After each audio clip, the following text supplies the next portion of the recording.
حکایت بهلول و مرد غریب. روزی بهلول از راهی می‌گذشت. مردی را دید که غریبوار و سر به گریبان ناله می‌کند.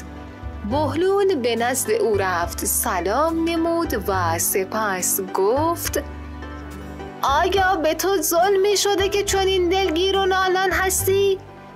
آن مرد گفت: من مردی غریب و سیاحت پیشم و چون به این شهر رسیدم قصد حمام و چند روزی استراحت کردم و چون مقداری پول جواهرات داشتم از بیم سارقین اونها رو به دکان عطاری به امانت سپردم و پس از چند روزی که مطالبه اون امانت را از شخص عطار کردم به من ناسزا گفت و منو فرد دیوانه‌ای خطاب کرد.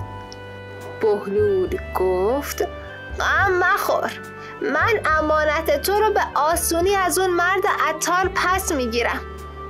آنگاه نشانی آن عطار را سؤال نمود و چون او را شناخت به آن مرد غریب گفت: من فردا فلان ساعت نزد آن عطار هستم.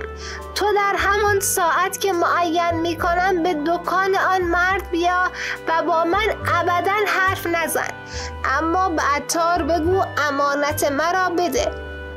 آن مرد قبول نمود و برفت. بهلول فوری نزد آن عطار شتافت و به او گفت: من خیال مسافرت به شهرهای خراسان را دارم و چون مقداری جواهرات که قیمت آنها معادل 30,000 دینار طلا می شود دارم، می خواهم نزد تو به امانت بگذارم تا چنانچه به سلامت بازگردم آن جواهرات را بفروشم و از قیمت آنها مسجدی بسازم. عطار از سخن او خوشحال شد و گفت: به دیده منت، چه وقت امانت را می آوری؟ بهلول گفت: فردا. و بعد به خرابه رفت و کیسه ای چرمی بساخت و مقداری خرده آهن و شیشه در آن جای داد و سر آن را محکم بدوخت و در همان ساعت معین به دکان عطار برد. مرد عطار از دیدن کیسه که تصور می نمود در آن جواهرات است بسیار خوشحال شد و در همان وقت آن مرد غریب آمد و مطالبه امانت خود را نمود.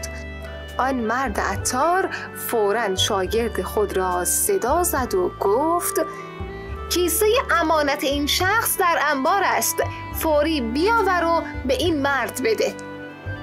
شاگرد فوری امانت را آورد و به آن مرد داد و آن شخص امانت خود را گرفت و برفت و دعای خیر برای بهلول نمود. سپاسگزارم که تا انتهای این ویدیو در کنار ما بودید. برای دیدن ویدیوهای بیشتر چنل ما رو سابسکرایب بکنید و با لایک و کامنت از چنل ما حمایت کنید.